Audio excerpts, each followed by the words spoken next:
A very good evening, ladies and gentlemen, and welcome to this 129th edition of the Together for Education webinars brought to you by Notebook. More than a year ago in April 2020, when the pandemic had just started and online education was quickly coming to the fore, we at Notebook saw an area where we took the responsibility of putting together a platform where educators could come and share ideas, thoughts, their problems, and find solutions to what they were facing on a day-to-day basis. When we started, in all honesty, we thought it would last for 2, 3, maybe 4 months. Today, more than a year later, when I welcome you to the 129th episode, it fills me with immense pride and also the kind of privilege that all of your love and support has afforded us. For that, we sincerely thank you. Over these last 128 episodes, we have discussed a multitude of topics ranging from extremely curricular to the co-curricular to the extracurricular to topics like mental health and social learning. Time and time again, we have learned how it takes a village to raise a child. And we have always kept students with special needs front and center in all of our discussions. Today, however, they are the core. Today, we are going to talk about adaptive physical education. Well, physical education has come a long way since the times when perhaps we were in school. We remember a time when there would be a few periods of the school schedule which would be dedicated to freehand exercises or maybe some rudimentary sports. Today, there are multiple aspects to it. As a nation, we have perhaps become more sporting than what we were earlier. Interestingly, these are the stats from our performance at the Paralympics and the Olympics since 1968, the year when we first attended the Paralympics. Since then, the total medal tally for Paralympics stands at 31 as compared to the Olympics, which stands at 23. This particular year, with the event happening at Tokyo, has been the best year for both of them, both for the Paralympics as well as the Olympics. But 19 medals is a huge tally.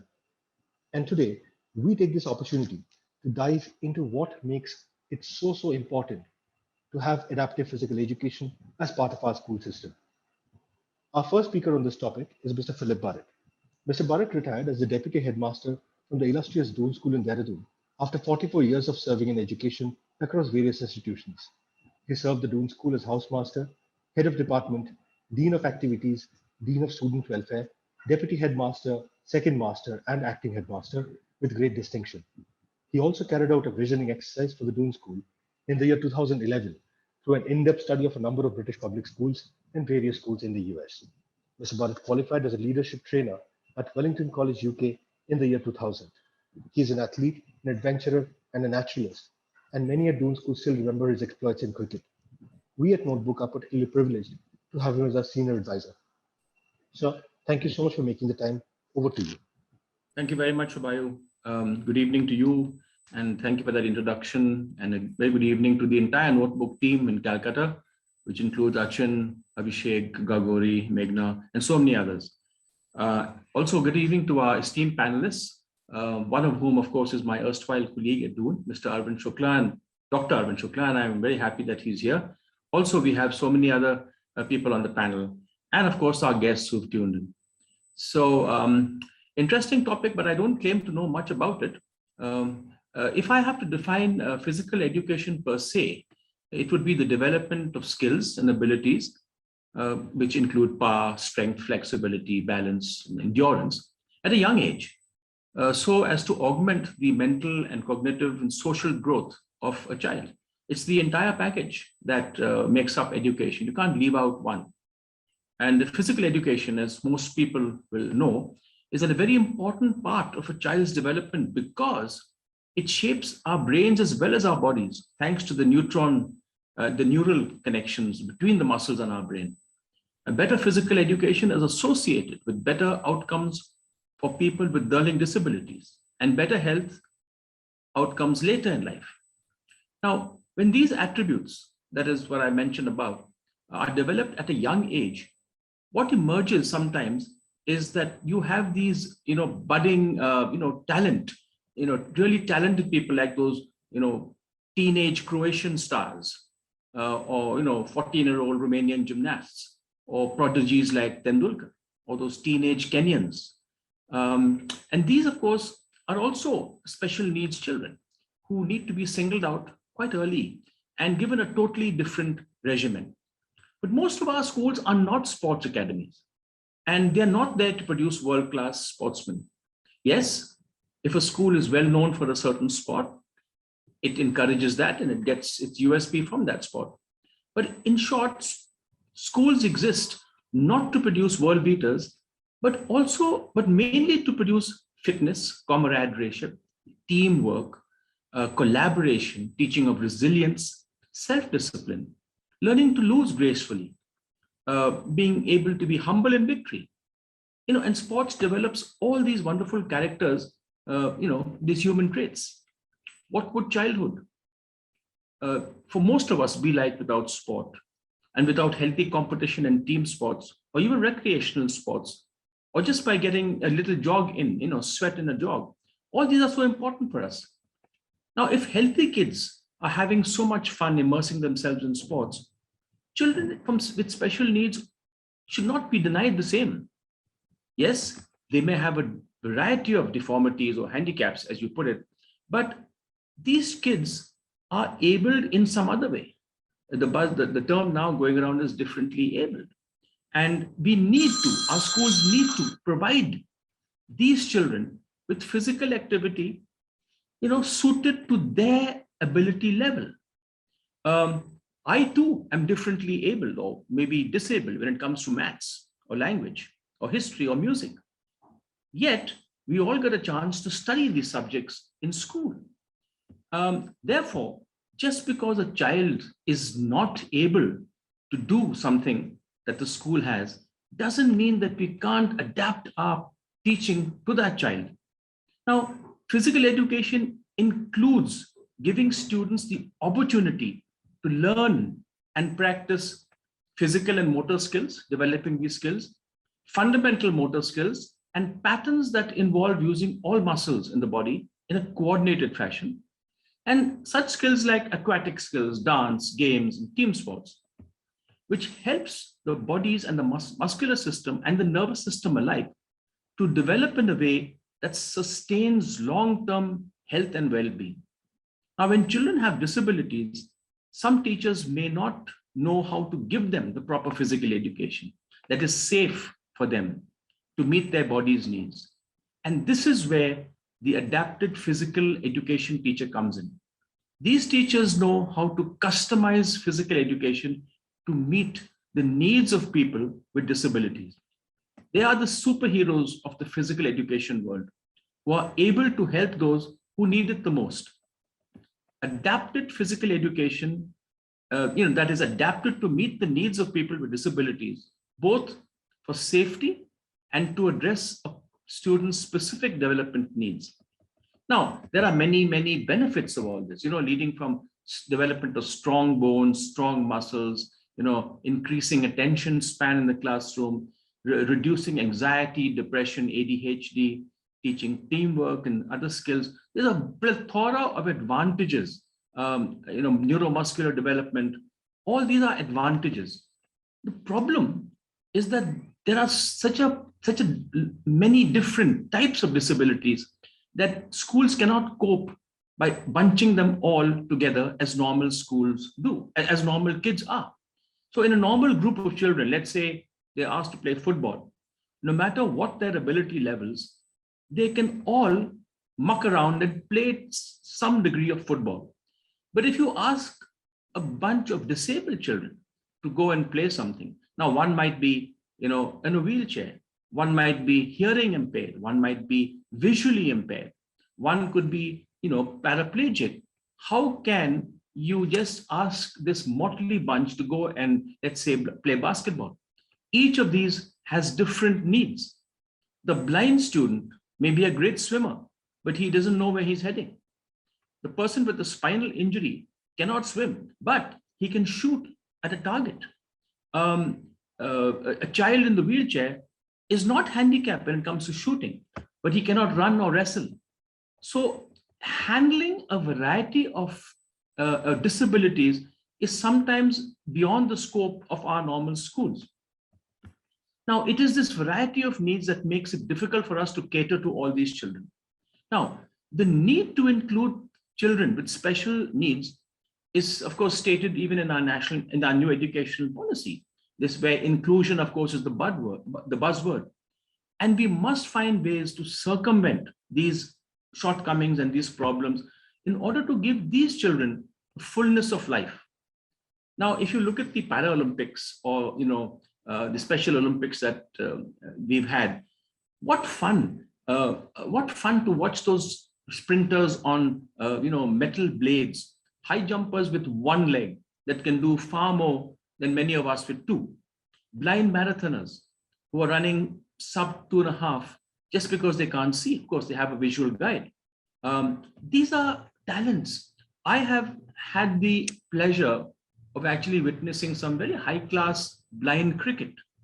And it is amazing how these people with this impairment, ranging from total blind to semi, can actually follow a ball with a sound. And I've seen some catches being taken in the deep by blind cricketers, just following the sound of the ball. There's a little bell in the ball. And I can tell you that they've taken catches that I would never been able to take in with 2 eyes and 2 hands. I'm also amazed at the Boston Marathon, which always starts off with the wheelchair race. These are amazing athletes. They don't have lower limbs. They live their life in wheelchairs, but they've got super upper body strength. I've seen swimmers with 1 leg. They've done the channel. I wonder how many of us with 2 legs could do it. Now, most of our schools make the cardinal error of paying lip service to the arts, music, and sport. They want to include a wide range of activities, but when it comes to picking and employing people like sports coaches, they settle for second best. And this is what really irks me. Looking at are they treated on par with the physics teacher or the maths teacher when it comes to salaries, emoluments, status, recognition? Or are they just ex-sportsmen who are asked to come and coach? And in my view, there's a great difference between an ex-sportsman, no matter how good he is, and a good coach. Very often, a coach has never played the game, but he knows the principles and can coach. And adaptive physical training educators have to be 1 step or more than 1 step ahead of a normal physical training teacher, because he's got to learn how to treat people with serious injuries. Now, many of these coaches also need special education in handling normal kids because they make some cardinal errors in how they handle kids emotionally. I've heard some of these coaches mention to a boy, "Oh, don't be like a girl," or even worse, "Are you gay?" when the boy couldn't climb, a rock wall. Now, things like this do more harm than good. And apart from learning how to coach, I think many of these coaches need to be sensitized to how you treat children. The LGBT community has to be respected.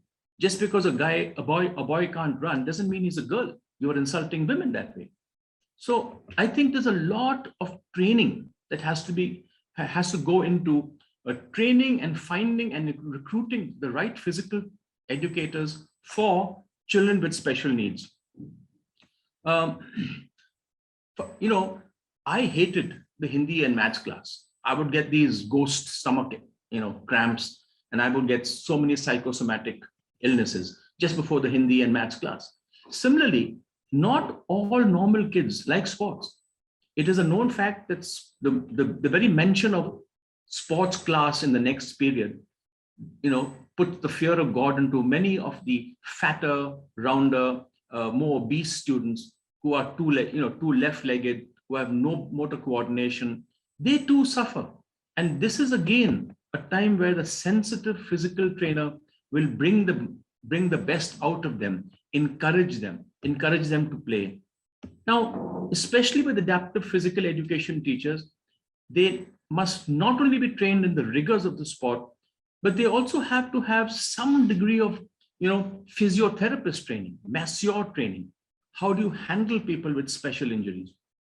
I know, and I can tell you that in my life as a school teacher, some of these untrained coaches have even caused more neck damages and more compression fractures by the way they've handled children who've had accidents.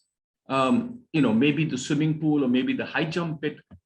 Do schools have the facilities to employ these specialized coaches? Do schools have physiotherapy rooms? Do they have ice baths? Do they have sauna? I've seen schools abroad where they cater to these things. We are really far behind when it comes to normal children, let alone physically impaired children. And as Shibayu mentioned, we do better in the Paralympics, which means that these children are getting some sort of training. I wonder where. I want to end by saying that I'm a firm supporter of physical training in schools, and especially when a school has children with special needs. But I'm also for having the right personnel, the right trained personnel for these endeavors. Schools must treat PE and adaptive PE with the same seriousness with which they tackle other subjects. And these teachers have to be continually upgraded and supported. I would like to say in the end that special needs kids, maybe also those, as I said earlier, who are abnormally super talented. And therefore, they too would feel cramped in a normal school. These are children who have to go to special training academies, like the Bolatelli School of Tennis. I know Leander Paes, when he was in school, his headmaster became my headmaster at the Doon for some years. Now, Leander was asked by this principal to leave school. He was wasting his time being a normal kid because he was a super normal sportsman. And so he left school, and the rest of the Leander Paes story, we all know. So that's all I have to say. I hope I have laid the foundation for our experts to pick it up from here. Thank you very much for listening, all of you. And over to you, Shubhayu. Thank you so much, sir. Thank you so much for sharing your enthusiasm for physical education. Going into this topic about physical education, we knew that Bharat sir would be somebody very passionate about this, because here is somebody who's been a marathoner, a cross-country runner, a cricketer, and also the father of Jyoti Burrett, who's part of the national women's football team in India. Thank you. Thank you so much, sir. Our next speaker today is Achin Bhattacharyya. Achin is the founder and CEO at Notebook. A chartered accountant by training, Achin was a director at Deloitte prior to starting Notebook.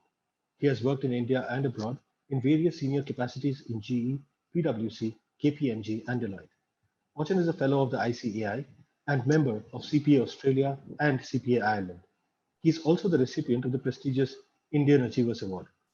Achin is an avid reader and a passionate traveler with keen interests in economics, history, literature, and philosophy. He is a regular speaker at various forums and chambers of commerce, and also contributes articles to numerous publications regularly.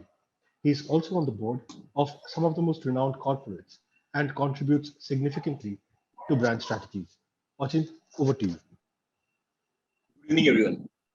Shubhayu, am I audible? Loud and clear, Achin. I once again welcome all of you to today's session. So if you look at the historical background, today's topic, I think, is very, very important and a very sensitive one as well. So if you take a step back and if you look at how this particular topic has evolved, if you look at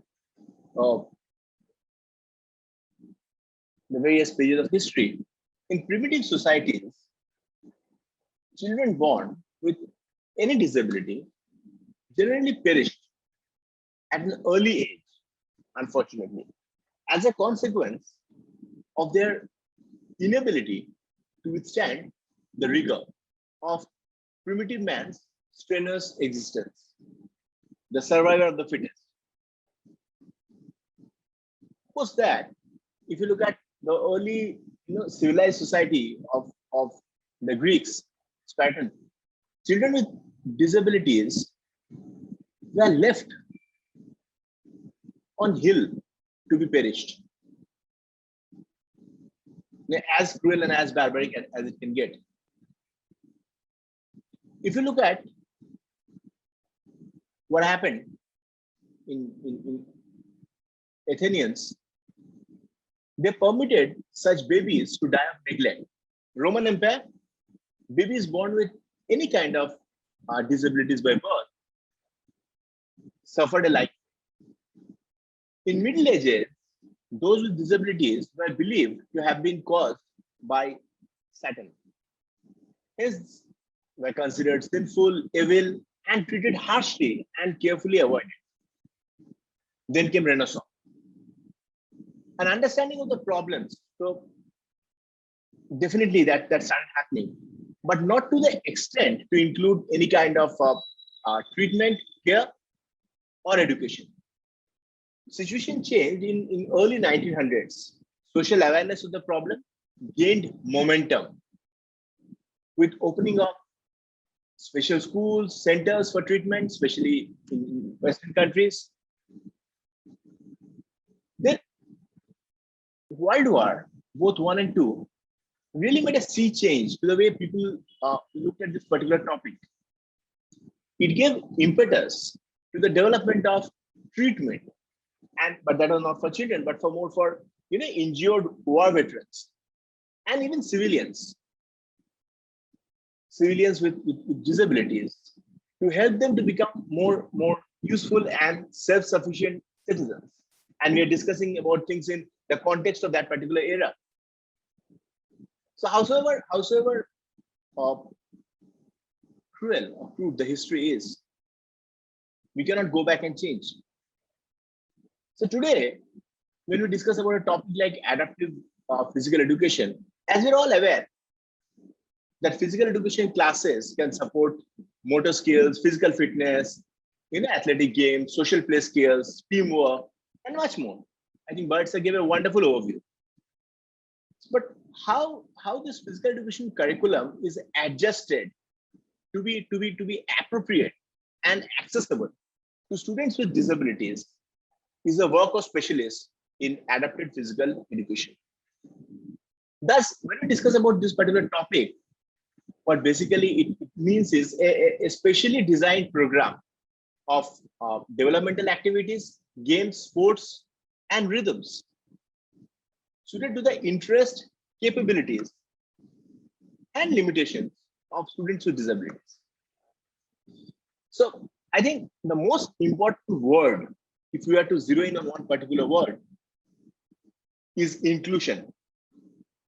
And when we say inclusion, definitely it means that all children, regardless of ability or disability, have the right to be respected and appreciated as valuable members of the school community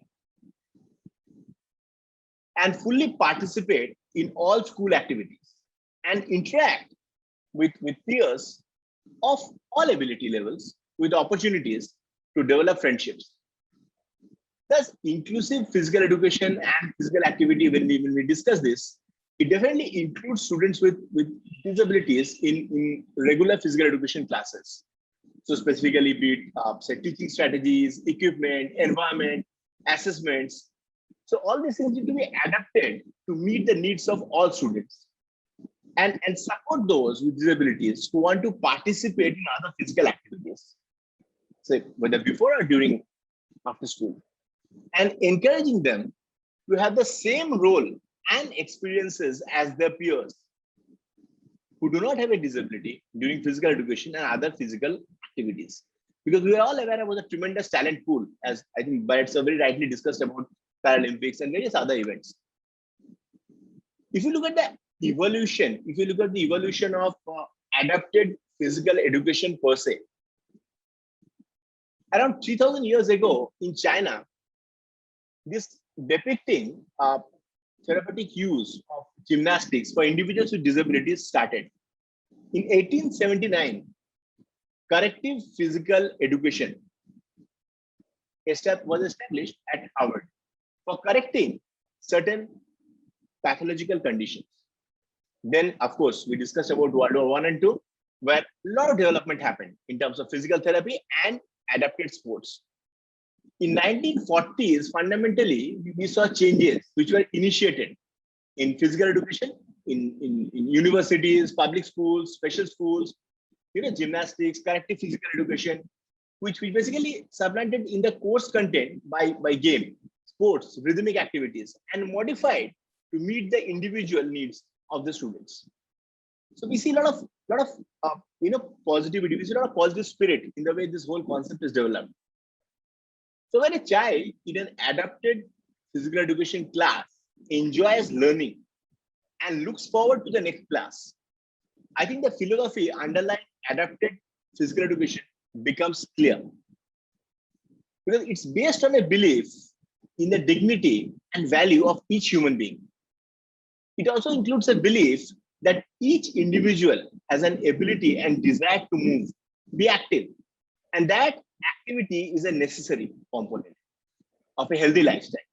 So I was reading about John Passerini, who is one of the experts on this, from Massachusetts. I was just reading about some of his writings in this particular topic. He uses a model called reverse mainstreaming. I found that very interesting, reverse mainstreaming, where each child brings a guest to the class, so that half of the students are children with disabilities, and he then works on activities that the whole class can do together.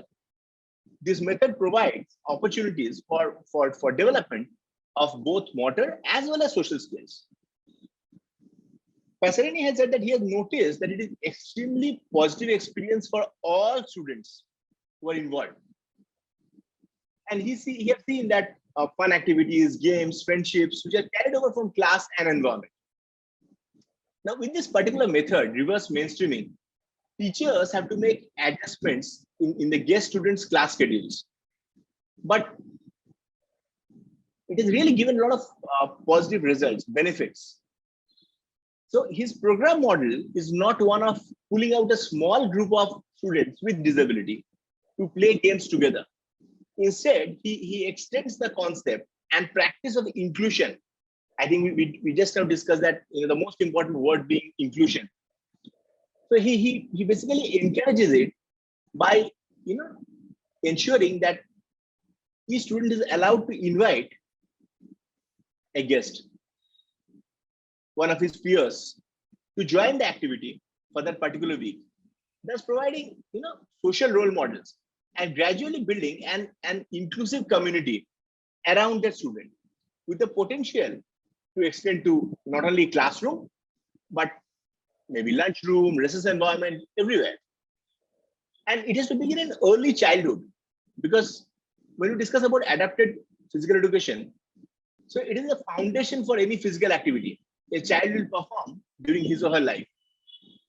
So if a child does not develop a certain level of maturity regarding, say, a fundamental motor skill, so naturally he or she is more likely to become a sedentary person. Some experts also feel, because of course, when we discuss about a topic, we need to look at things from a more holistic perspective and consider a 360-degree view.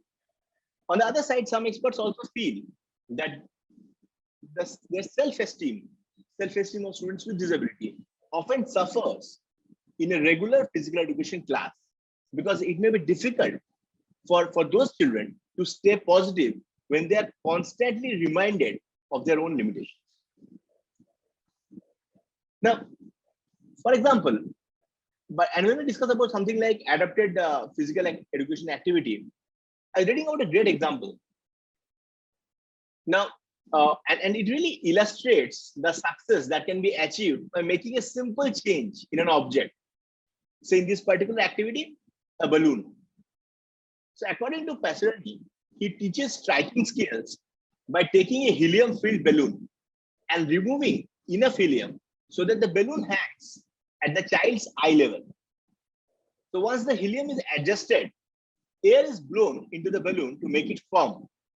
The balloon will now provide hang time to allow children to catch, strike, hit, and throw ball, frisbees, beanbags at it. So the balloon is also useful for activities a child can work at home. So, for example, Passerini also finds ways to modify a child's environment, making it fun, and getting him or her ready for participation in group activities. So he also emphasized on the importance of preparing the environment, which to him is very, very important, because many of his students require a multi-sensory approach to learning motor and fitness skills. So they benefit from hearing clear and specific directions, seeing a demonstration of new activities, and observing their classmates engaged in an activity, especially if it has multiple directions. Now, I think Burrett gave some great examples. Of course, we all are aware about some stalwarts who has made the nation so proud. People with disabilities who have, achieved, undoubtedly who have achieved so much in their lives. So just to take a few names, for example, in our own country, Sudha Chandran, when she was only 16 years old, she met with an accident which resulted in the amputation of her right leg. But as we're all aware, she's widely known for her accomplishment as a Bharatanatyam dancer and also acted in several films. So a very beautiful quote by her, she once said that once I stepped on the stage, I got my soul back. Mr. Ravindra Jain. So when we say Mr. Ravindra Jain, visually impaired, one of his most famous work was his work for Ramanand Sagar's Ramayana. So of course, he has done a lot of good work in the film industry. He once very famously said, "You will never be brave if you don't get hurt. You will never learn if you don't make mistakes. You will never be successful if you didn't encounter failure." Ms. Arunima Sinha, 2011, she lost her left leg in a train accident. And she climbed Mount Everest with the help of a prosthetic leg. So in her book, Born Again on the Mountain, a story of losing everything and finding it back. She said that no matter how great a loss, time always heals the pain, even though the scars remain. Even in a global context, if you just take a look around, starting with Stephen Hawking, of course, needs no introduction. I'm sure many esteemed educators in this forum have read his book, A Brief History of Time. And after he became paralyzed, he spent the rest of his life in a wheelchair. But his view on life is so evident from a quote of his, where he said, "Life would be tragic if it weren't funny." Helen Keller, when she was only 19 months old, she suffered an illness, and that disease left her both hearing and visually impaired. And she was the first person with such problems to get a bachelor's degree in arts. And she said, life is either a daring adventure or nothing. Franklin Roosevelt, who when he was 39, he suffered a paralytic illness. And because of that, he was unable to walk again. He guided America in World War II, and his leadership was applauded worldwide. He once very famously said, "The virtues are lost in self-interest, as rivers are lost in the sea." And Frida Kahlo, the Mexican artist, was a model of perseverance. Kahlo's disability did not stop her from becoming world famous. And when she was only 6 years old, she had polio, which left her paralyzed. But that virus, which caused severe damage to her legs, couldn't break her spirit. And her strong heart made her say, "Feet, what do I need you? What do I need you for when I have wings to fly?" So these are some thoughts that I wanted to share with all of you. We have a very experienced and eminent panel here today. And I really look forward to the deliberation in this very important topic. I thank all of you for giving me a patient ear. Over to you, Shumai. Thank you, Achin. Thank you for the wonderful presentation and sharing those incredible examples. Just one example that I had to speak a little bit about. You spoke about Stephen Hawking. It's a little known fact that Mr. Hawking was part of the Oxford rowing team until his palsy set in. It was, in fact, his first claim to fame. Well, ladies and gentlemen, as Achin mentioned, we have a fantastic panel lined up for you. Before we go on to the panel discussion, here's a little bit about Notebook. We at Notebook are an edtech product. We are available both to teachers and students on any device that you might have. Teachers can use these short videos that we produce for every topic of the curriculum to provide a visual introduction to the topic to the students before starting a class. These 6 to 10 minute long videos provide the ideal introduction for every student trying to understand a new topic. The students have access to the same videos on their personal devices, laptops, smartphones, whatever they have, and they can watch these videos over and over again at home to revise and get better at the topic. Here is one of the short videos from Notebook, just a snippet. This one particularly is interesting because A, it deals very closely with the situation that we are discussing today, and B, it also provides a glimpse into our work in bilingual content, where we use Hindi and English together to explain a particular concept.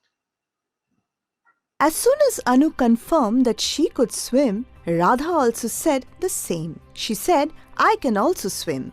Her statement surprised everyone. Arun, one of her classmates, could not believe what she had said. Everybody in the class started laughing. उसकी यह बात सुनकर कि वह तैर सकती है, सभी आश्चर्यचकित थे। अरुण, जो उसका सहपाठी था, उसे भी इस बात पर विश्वास नहीं हुआ। उस कक्षा के सभी राधा की बात सुनकर हंसने लगे। Why do you think everybody in the class started laughing? They could not believe that someone with one leg could swim as well. Radha felt miserable. She started crying as soon as she reached home that day. When people are ill-treated, it is natural for them to feel sad and depressed, especially at such a young age.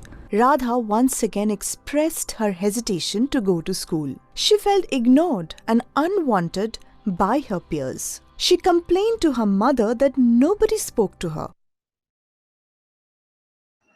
That was just a short snippet from one of the Notebook videos. If you head on to our website, www.notebook.school, or our mobile apps, you would have more than 10,000 such videos at your disposal so that you could teach your students in a more fun way. As soon as Well, ladies and gentlemen, with that done, it is now my privilege to introduce the wonderful panel that we have lined up for you today. We are privileged to have with us Dr. Sarika Brahma Hazarika. She is a senior teacher of physical education at the Assam Valley School, and she's had 12 years of experience in the same field. Before that, she has been a national level soccer player, a qualified swimming instructor, as well as a certified fitness trainer. Ma'am, thank you so much for making the time to be here today. Privileged to have you on the platform. We also have with us Dr. Arvindanabha Shukla, who is the Director of Sports and Outdoor Pursuits at the Doon School in Dehradun.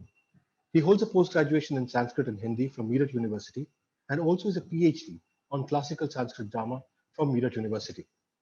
He's obtained the highly prestigious National Scholarship and also represented Meerut University in hockey. He then went on to represent Uttarakhand State in the 45 plus category in Masters Hockey. He's also been a member of the Indian Masters Hockey team in the 45 plus category. He's been a mountaineer and led various expeditions in India, Nepal, Switzerland, Italy, Tanzania, and France. He's also been a cyclist, and apart from various other expeditions, did Manali to Leh cycling expedition 4 times, which itself is a landmark.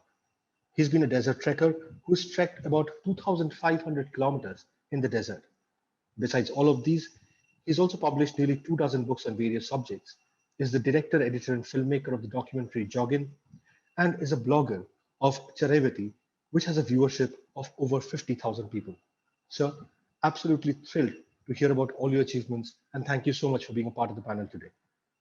We also have with us Dr. Uma Tiwari, who holds an MA in English and Hindi, and a B.Ed, an LLB, and a D.Lit.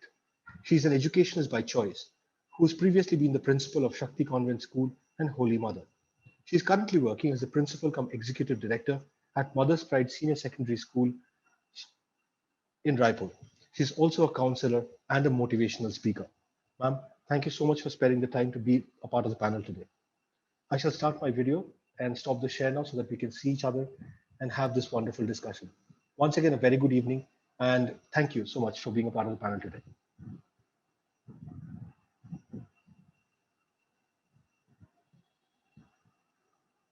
Dr. Sarika, Dr. Shukla, and Dr. Tiwari. A warm welcome to today's session. If I may start with a question, we all know that adaptive physical education is important, but then again, it's also a costly affair. It's not very easy. It requires special training, special personnel, special equipment even. I would like to know that each of your schools, how do you promote adaptive physical education? And Dr. Shukla, if you may start with you. Oh, thank you. Thank you very much for inviting me to this discussion. I think before anything else, we need to understand why do we need physical education? That is the basic question. If we can answer this basic question, then probably we'll be able to talk about the systems, the plans, the strategies we use in our schools. I'm saying this on behalf of other panelists, my fellow panelists. See, in my opinion, we must have physical education, if not for anything else, but at least for joy. Now, joy of fitness, joy of camaraderie, joy of belongingness, and then the leadership, though these days leadership is becoming a buzzword, and billions and trillions of dollar industry is based on leadership. And every time you go somewhere, people talk about leadership in different terms. But as far as my understanding is, that I understand that leadership is all about creating leaders. So, and then there are other things which Mr. Burrett spoke about, and the speaker who came before us, Achin, he spoke about, and it's about relationship, it's about improvement in attention span, and so on and so forth. And then finally, it has an impact of academics also, right? So that's why we require physical education. And physical education is something which is not, physical education program is not something which is a program fit for all. We have different types of students. In my school, we have different types of boys mostly. And we have to have different plans, different strategies for different students. Now, and thank you very much for choosing such an important topic today, and that is adaptive physical education. As Achin was saying, thousands of years back, they had the system of the survival of fittest. The weaker children were left to die on the hill or on the mountains. But now situation is changing. And in last many years, we were sensitive about caste, creed, and social, economic differentiation and classes. But then finally, some educationists and some sociologists, they got together and they realized that it was very, very important to think about the people who are differently able or who are disabled, in other words. So in our school, we have certain programs, and let me talk about these programs briefly. Then probably my fellow colleagues, my fellow speakers can come and share their wisdom and their understanding of this. The first thing which we do is to train teachers to use the available technology, right? So there are certain technologies available, and the first thing is that in our school, we do not have many people who are differently able, but we have some. Some people suffer from obesities and so on and so forth. So, and the other thing which we do in our school is to train teachers in handling sudden health conditions of children. Sometimes a boy or girl is playing and he has an asthma attack, then what to do? So basically, the physical education teachers are trained to handle such situations, and then we emphasize on good communication skills. As we know that these differently able students who need extra help, they are generally very sensitive and very timid. So we have to have, and they are very low in self-esteem. So we have to have people around them who are good communicators, who can speak to them. And another thing which I always request my physical education teachers, and they understand the importance of this, and that is make exercise fun. Exercise is not a burden. The moment students start feeling that exercise is a burden, then there is no fun.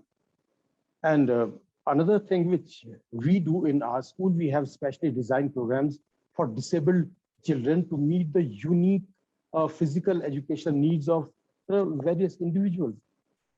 For example, some boys, they are overweight, they suffer from obesity. So we have a different program for them.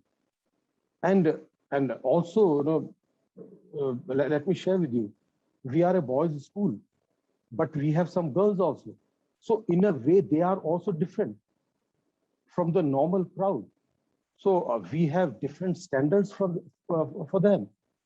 In our school, we have sports standards.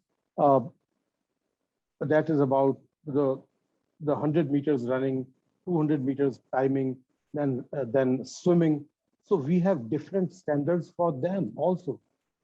And another thing which we do in our school, and that is, we strongly believe that APE emphasizes on self-actualization. So as a physical education teacher, and Dr. Hazarika will agree with me because she's a specialist in this, as I understand. So the whole point is, our job is to help children in setting their individual goals. We cannot set goals for them. So the self-actualization is a very, very important aspect. And then we also use the system of rewards and awards. I mean, some people do not agree with this, but in our school, we are using that and we are successfully using that. Then physical education teachers, they help students in making their short-term goals, long-term goals.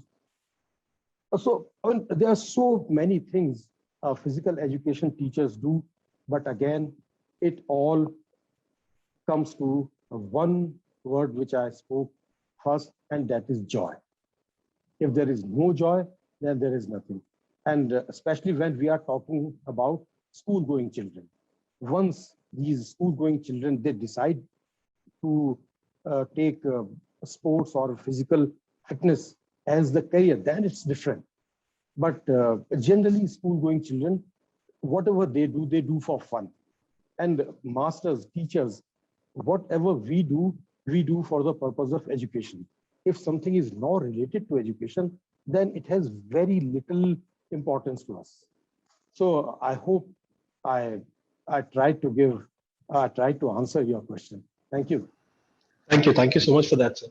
Having interacted with Burrett sir over the last 1 year plus, we've always been in awe of how the Doon School has always managed to put sports above and at least at par with every other subject, and it's a fantastic endeavor. Well, from one national level athlete to another, Dr. Hazarika, thank you so much for being here. You are the resident expert on the panel today. I will start off with a question that I have from one of the attendees here, which asks, is there any difference between adaptive physical education and physical education? So I understand a lot of people have joined in a little late. So ma'am, would you like to set that baseline and then the same question? First of all, I would like to say thank you to the organizer and the community and to the headmaster of my school, to the Assam Valley School, who have given me the opportunity to talk to you all through the online mode. And as the question has been asked directly to me right now, that there is any difference between the physical education and adaptive physical education. So I'll start from this online mode only. We see nowadays all of us have adopted to the new technology, which is called the online mode, right? Okay, as we are talking to the adopted physical education, so I'm going to relate this with the same thing as you asked me the differences. Yes, there is a differences, because here when we are talking about a physical education and adaptive physical education, we are talking about the children with the various difficulties. Those who are the children, as we talk about the children, we say that everyone has the same right, equal rights as in social right and a physical right and all. But when we are dealing with the children, especially with the physical disability, there is a modification, and we adopted as in physically, as an environmentally we adapt that, and we adapt as an professionally to that. So yes, there is a lot of differences, but yes, differences only comes when it is coming onto the modification, because the plan we are talking about, how we are executing. On behalf of the Sam Valley School, I'm going to share with you all certain experience which we are dealing in our school. And I would say, like, so far as in physical difficulties, we do not have any children in such, but we deal with the different, differences with the children. We have in our school, could say, the children dealing with a different kind of a learning disabilities. Learning disability. I'll come straight away to the one example of say the slow learner. Okay, there are children, and what is the actually children look forward from a school and from a teacher? What they actually want? They want what? They want a support from us, isn't it? Ultimately, is our goal is to support the children and to give the confidence to the child. Now, when we are talking about physical education and adaptive physical education, I'm going to relate it that in such a way that, the slow learners, if suppose I have to plan some physical activities for the slow learner, normally it is considered that the slow learner, they have a low level of energy.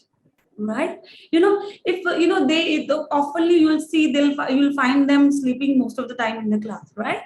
Okay, now the child who's sleeping most of the time in the class, and then you are giving them the physical activities in such a way that making the child more tired, and child is more sleeping and not able to concentrate. So in that way, we have to modify our sports plan. What we have to do is we have to look to the mental understanding of a child, or the process of the understanding of a mental understanding of a child, and we plan our sports activities in such a way that the child won't hamper into their academic also, because ultimately, as Sir Shukla already mentioned, that as an educational institute, we look forward for the education, right? So yes, we look for the education. Now I'll give you how in our school, in the Sam Valley School, we have 3 type of a counselor. Right, we have a clinical psychologist, we have a counselor psychologist, we do have a the counselor psychotherapist. Now the physical education, when we are talking about, we work along with them. Like, for example, a child, suppose a special education, when we are talking about the special education, we need for a child with the children, those who have physical disability, we need a special educator for that. And Sir Burrett also mentioned that to educate the people on a same level, and to treat everybody on a same level, it is a very utmost important thing, I feel, that has to be there, and which most of the school, I am unfortunately to say, they lack into it. And then what exactly we do, we work in a team, and we work for a development, not only the physical development of a child, we'll work for a mental development of a child, with a child looking forward. So I hope I have answered your question probably. Yes, ma'am. Thank you. Thank you so much for that. We'll get across to Dr. Tiwari. Dr. Tiwari, good evening and thank you so much for being here. Ma'am, can you hear me? Dr. Tiwari? Hello. Ma'am? Yeah. Hello. Very good evening, everyone. But my video is not. I cannot watch myself.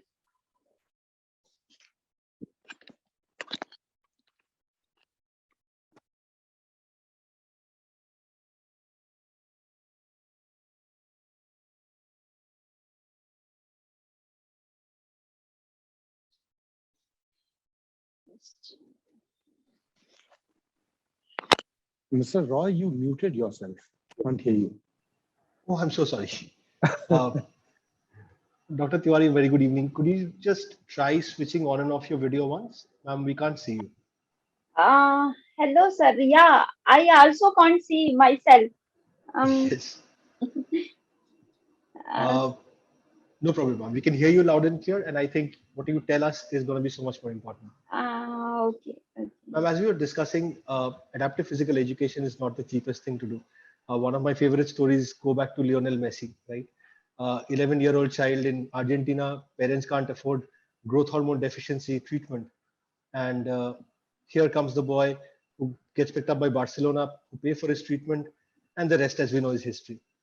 So, Dr. Tiwari, in your school, right, as a director particularly, how do you account for these adaptive physical education measures to be put in? Very good, sir. Am I audible? Can I? Ma'am, we I'm can, not. ma'am, Can if you you, see me in video? ma'am, we can see your video on the phone. So Yeah, can you, phone I yeah, open. Yeah, yeah. can you join the audio from the phone? Because then I can remove this other user. Mm, just a minute, sir. It will Okay. take time. It's okay now. I'm audible. I'm Yes, audible. yes, yes. My Yeah. voice is audible. It's okay. Yes, it is. Means actually in our school, whenever you will say adaptive physical education is a means adaptive physical education is a activities for those persons or those students who are means with disabilities as well as with the means those person who are not in disabilities, and it is the means whenever we will talk about means earlier days means leap has been leap start is a program for of the government. It has been started in 2013, and after that means many of the students are coming, and whenever we will see in our thank you, it come in the for means laptop also. Oh. So I was asking him, means those students. Sorry, sir. Sorry for interruption. No problem at all, ma'am. Yeah. Okay. So whenever I was talking, ki when before 20 years or 30 years, whenever we were any student, any child is born with like uh, sorry, with disability, or he has lost any organ in his means like hand or leg or anything. Okay, so that time what will happen? His all the life was just spoiled and he was left alone. But nowadays it is not like that. Means nowadays the person are just surviving, and we all need, as per I can say with my school, I can say that we just support them. We support them. We recognize first the with special children, all the special need children, and we support them. We just listen them. We make yearly planner for them, and all the teachers and my staff also. We support and we just help them to survive and to play and give them happy environment. As well as I can say that means I think so. Every child is unique, maybe possible, and we can say see in the our Olympic also para Olympic. Whenever there are 19 medal, they got 19 medal. Okay, and uh, those person who are fit and fine, they receive only 7 medals, and in our Paralympic heroes, we can say. So in our school, we show our students videos with the biography of the means like this disabled persons and the means best popular person in their life and in their field. And I can say I want to discuss one Lalit Kumar. I think so. You all listen. You all know he is not a sports person. He is a means different field. He is actually his poet, and he just founder of Kavita course. So and one more like the means Suhas, the means civil servant of the Noida, uh, uh, Delhi. So we can see that the means many of the person they are just joining other field, and they are good in their field and they are doing well. So we can say that physical education is means adaptive physical education is a boon for the person, and whenever we will see the means child with means special needs, they are actually very emotional and they need a lot of support, and they cannot be means like just active as a means normal child, or as in the means those normal students. So that's why we all should means support them. And especially I watch as a director, as a principal, I watch them in their classroom interaction, in the field, and everywhere. He means how the means all teachers are making interaction with them, and how they are working with them, and they are getting proper like the proper environment uh, to survive or not. Thank you so much, ma'am. Thank you so much for that. Really sorry about the technical issues. I'm sure Yes, we've yes, sorted out most of them. yeah. Dr. Shukla, if we may come back to you, we have a question on the panel that asks how to get teaching resources for adaptive teaching. I just wanted to quickly understand, in terms of actual physical resources, is there a lot of requirement, or is it really just in our minds? Uh, okay, let me just talk about something else before for a couple of minutes, and then I'll come to your question. The main thing which we need is the correct approach, right? And when we talk about approaches, I mean, people talk about different things, but as the physical education experts, they say that there can be 5 approaches, right? And the first approach and the most important approach is the humanistic approach, right? Uh, in this, good communication, the concept of self, empathy, all these things come under this umbrella. And the second approach, you can say, psychodynamic.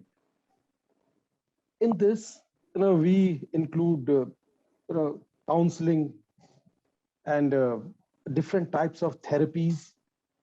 And then the third approach, which normally people do, is the psychoeducational approach. In this, awareness of behavior, what the child is doing, and the patterns of behavior. What patterns of behavior, the way behavior changes, in what condition the way the behavior changes, what contributes towards the changes in behavior. All that comes under this. Then ecological, accommodating environment. Again, uh, how do we do that? We need to make some infrastructure changes so that the people who have difficulty in walking, or who have uh, other disabilities, they are able to reach the playgrounds, they are able to reach the courts or the swimming pool. And then neurological, that is the fifth approach. It is about, we actually do not do that directly as physical education teachers. We get it done through the doctors. This is about drug therapy and all that. So normally we take these 5 approaches, and we have to understand, we must understand the importance of these 5 approaches. And then coming to your question, in certain cases, yes, we do need special assistive devices. I give you an example. We had a boy in our school, and he had problem with hearing, right? And when he was playing hockey or football, it was fine, because he was watching everyone. He was watching others moving. But he was a good swimmer. It was about 4, 5, 6 years back. He was an excellent swimmer. But the problem is that when a person is swimming, then he cannot look up, right? He has to, suppose there's a false start. Now the whistle, he has to, uh, I think there seems to be some, all right. So what we did a bit of research, and we involved our school administration. And then finally we managed to get a hearing aid which worked underwater also, right? So that was a great help.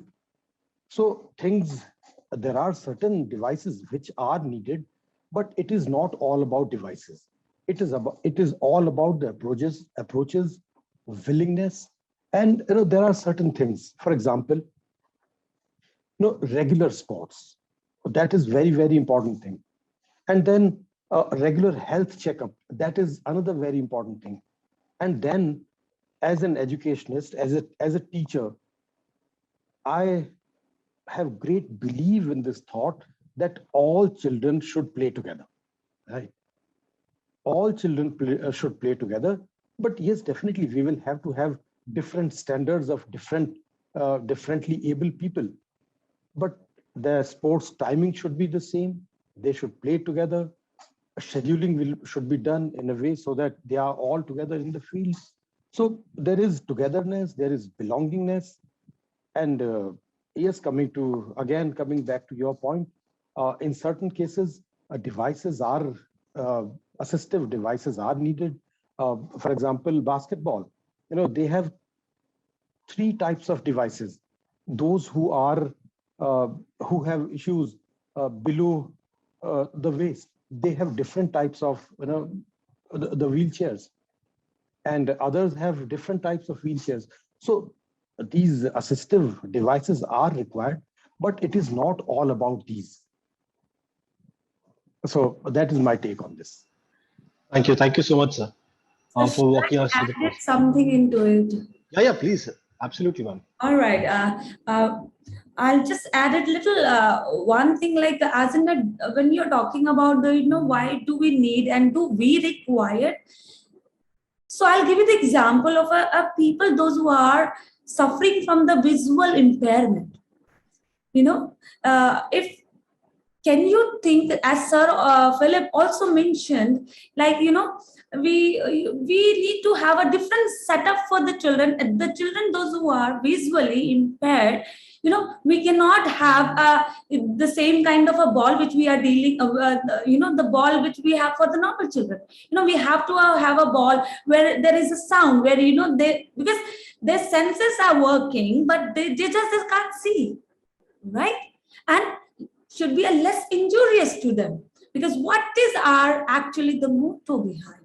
We are there to support them, to help and to motivate them, to build up the confidence. If suppose we bring the same ball for the same child who is suffering from the visual impairment, will get an injury, from the next they will say himself, I won't go. They'll feel scared of going. Rather than involving coming up, they'll say no, it's more, so we have to have a different setup. I feel that we should have a little different setup for the children, the different abilities. Wonderful. Thank you so much, ma'am. In fact, please, sir. Okay. No, I absolutely agree with you, Dr. Hazarika. And it's all about the personal level performances. There are certain things which we need to understand about the kid, about the student. The first question is what a student can do. That is the basic question. That creates the basic premises. And then the continuum of achievement, that is the next thing. Then objectivity, it has to be very clear. The objective has to be very clear. And then again, which I talked about earlier, it's about goal setting. Again, short-term goal setting, long-term goal setting, all that can be done with the help of physical education teachers. So this is, I wanted to add to what you said, Dr. Hazarika. Thank you so much. Dr. Tiwari, if I may come to you, ma'am. My question, ma'am, are you there? Dr. Tiwari, hello, are you there? sir. Yeah, great. I can listen. Yes, sir. Wonderful. I was asking that in your school, do you particularly invest in equipment or any kind of special setup for adaptive physical education? Yes, sir. We have set up, and we have especially a coach and a psychologist and physiotherapists are also there. And but students are they are preferring the sports and other things. Yeah. Wonderful, ma'am. Which brings me to my next question, which is not so much the investment part, but how do you sensitize people? And when I say people, I mean the non-physical education teachers, other staff in your school, and even the parents, how do you get them sensitized about how adaptive physical education works? Okay, sir. As I told you, means earlier also, that the disabled students, like the means those students, means child with special needs. Okay, they are very emotionally and touchy.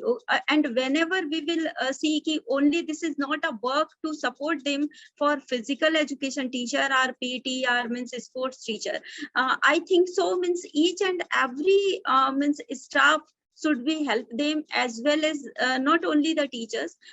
We can say that means their classmates also help them, and they are very cooperative. Whenever I can see means whenever they are in the field or they are in the ground, so means their classmates are their another friends are also helping them, and they are with touch of them. So whenever we will see that means disabled students are those students, they are very emotional and they get hesitated that means suppose somebody just like the means normal child, they are not active. So I instructed the teachers also, and I watch their interaction. Means they should be supported all over, as well as in the field, as well as in the classroom, and with their buses also, means access for we make a wheelchair for their bus also, and transportation facilities. Wonderful, ma'am. But what about the parents? I mean, you have parents of, for the lack of a better word, normal children, and the parents of the special children, and their children Yes, are sir. being asked to follow. This is the biggest challenge for the parents, I think so. Whenever they will accept that their child is in special needs, okay. Whenever my school is in rural background, rural area, and I can see that the most of the time, like suppose the students are in a normal way, and they are just means suffering with Down syndrome or like that, so they are not accepted or very in earlier way. Means yes, the child is suffering with this type of means disability or anything. So that's why means we need to counsel them, and we call them, and some of the time we tell the parents also. Otherwise they think means yeah, he can do, and he are not working like means another students. So this is the biggest challenge for us also, and for the parents also. And whenever once they will understand ki yes, their word is means with this disabilities, and then they means start supporting them, and as well as we counsel them, we motivate them, and everything will be in the lineup. Wonderful, ma'am. Thank you for that. Dr. Hazarika, you have a hand raised up. If you could please add in. All right. I just wanted to answer the last question which you have asked the ma'am. I would also like to add, and I would like to give you the example of our school. How do we deal, with the parents? As you said, how do you involve the parents into the program? So if you see, this is there's something related to the mainstreaming. We have talked about already the mainstreaming and what it is and how it is. So I will say here, at the communication is a very important aspect. Very important. Yes, Yeah. ma'am. So I agree with you. How we call it in our school, the program, how do we involve parents? We call it the case conference. Okay, we call that the case conference. What we do is, like, the child came to our school, took admission, right? After some time, the teacher have find out that the child is having some kind of a problem, not coping well, maybe not understanding, my little slow learner. So what we do is, exactly, if the teacher, first teacher intervention is there, then the teachers take to the child to the special education teacher. We do have a department special, and then special education people, they do the first intervention, the second intervention, and the third intervention, by keeping the parents into the loop, and also the children involved in it. It's not that they are, or it's not like that they're only coming to the physical education teacher and they're talking. Yes, No. right. We are also like, it's from the headmaster to the housemaster to the tutor, the system which we follow, and then we talk about, and then we develop, and whatever we are talking, whatever the communication is going on, we keep it as in documentation. What happens if we keep it the documentation, and then they accordingly they come to up the solution that what kind of what has to be given, what kind of activities to be suggested, and what kind of a therapist to be given to the child to improve those particular areas where the child has been lagging behind. Apart from, like, what I mean to say is the communication and the documentation. Now, for example, a child who was studying in my school, maybe the father got transferred, now going to Sir Shukla's school in Doon, right? A child was suffering the problem. Now the environment is changed. If there is no documentation, suppose we send the entire documentation, we do give the photocopy to the parent also, so the parents are also aware. And then when the child go to the next school, doesn't find difficulty to get adjusted to the new environment, and the parents also feel, yes, my child is being given a proper attention, and they see the improvement in the child, as in, in the study part. Maybe the child may not be complaining, that maybe the child may be saying, you may shift, I don't want to shift, I want to be here, I have good friends here, so this way we do work. The Assam Valley do work like that. That's the only one I want to say. Thank you. Wonderful, wonderful, Mama. I think that transition management is a brilliant practice. Dr. Shukla, if I may come to you, sir. I know, being in a residential school, your interface with the parents is perhaps a little more limited, but I am particularly interested, sir, how do parents of these special children react when they are told that, I am being asked to play cricket or swim or do anything sports? All right, I think it is very, very important for us to keep everyone in loop, including the school doctor, the housemasters. For those who do not know what housemasters are very much like, they are little different from wardens, but they look after certain houses. Houses means hostels. So doctor, housemasters, and then the tutors. Tutors are the people who are responsible for looking after a small bunch of students, say 8 to 10 students, and then the pastoral team. And then different people come in pastoral team, the counselors, etc., etc. And then the parents. Though we are a boarding school, a fully residential school, but in last 10, 15 years, things have drastically changed. When the emailing came into the play, the WhatsApp groups came into the play. So actually, right now, each and every parent knows what exactly is happening in the school at every second, every minute. So we do communicate with parents, and this communication is done through the tutors or the housemasters. Basically, the tutors and housemasters, they mediate the conversation, right? So they are the people who are always kept in loop. And this is how the team is done, team works. And there is another thing which I would like to share with the esteemed audience. We need to understand the difference between the physical education program and the sports program. You asked a question about the involvement of teachers who are not physical education teachers in sports. So here we have a very long tradition, and we must differentiate between the physical education program and the sports program.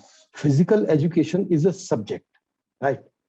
Physical education is a subject which helps students, the players, in developing their sports program.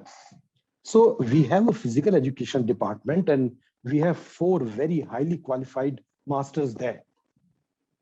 But the sports program is not the responsibility of those 4. we have a system of having masters in charge. Mr. Burrett is sitting here. Mr. Burrett was master in charge of football for so many years. Then he was master in charge of cricket for so many years. And master in charge is not a coach necessarily, right? He's the team manager type of thing. But there are certain masters in charge who love teaching also. Mr. Burrett, I remember, when I came to school, Mr. Burrett was a young, enthusiastic master, though he's still very young and very enthusiastic. But at that time, he was at different level. So I saw these people, standing in the field from say 4 to 6 and teaching kids, teaching students. So we have the physical education department, and then we have sports masters in charge who are responsible for looking after the needs of differently abled students. So that is another way of looking at it. Then we have certain masters helping those masters in charge. And then we have coaches helping the master in charge. And then the most important thing, we have the sports captain, school sports captain, say football captain, school football captain, and the house football captains helping the master in charge.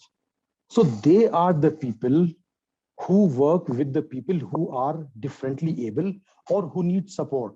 So we have managed to create a support system in school, and this is how the system works. Again, coming back to the parents, yes, we communicate with parents, and we only request them to give us all the information regarding their wards, their children, so that we can create a program suitable to their needs. Wonderful, sir. Thank you. Thank you so much for that. And to all three of you, thank you so much for this discussion.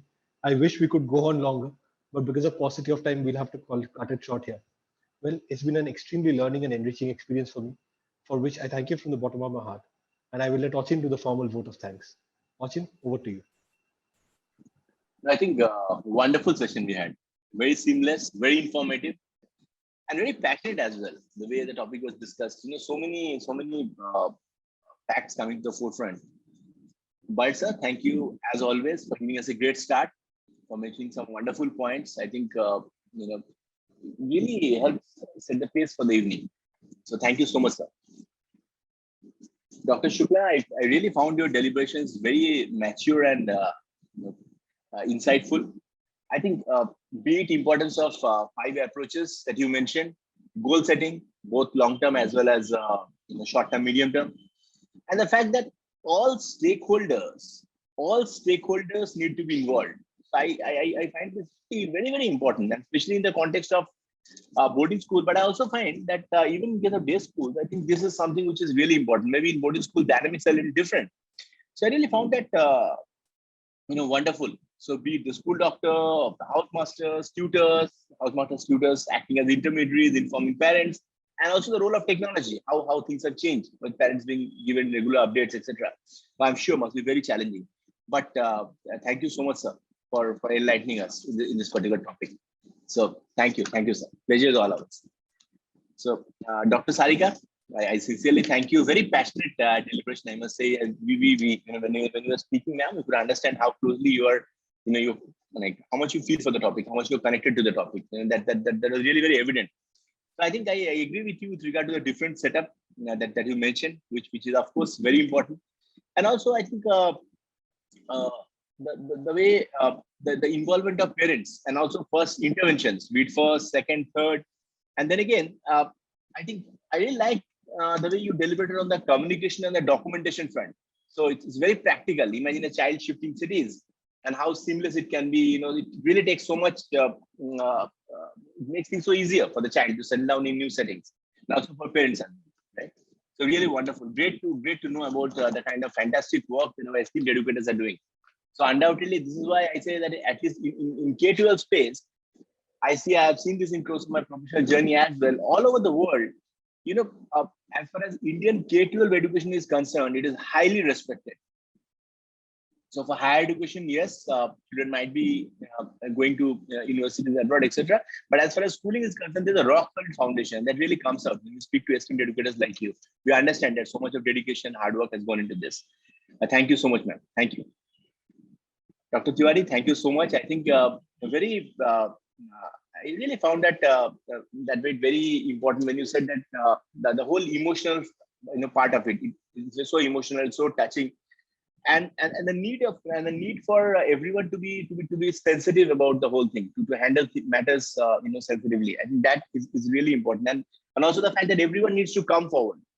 So everyone and the entire spectrum. So starting from be it the classroom to the playground to transportation, everything is so important, and the role of parents as well. So I think we had a great session. I also saw active participation from the audience, some great questions, and also I saw panelists coming up with some wonderful responses, very, very knowledgeable and insightful responses. So overall, we had a great session. I thank members of the esteemed audience for their continuous support, and we look forward to the support in coming sessions as well. Thank you. Thank you. Take care and goodbye. Thank you very much, Achin. Thank you, sir. Thank you. Thank you very much. Thank you. Thank you.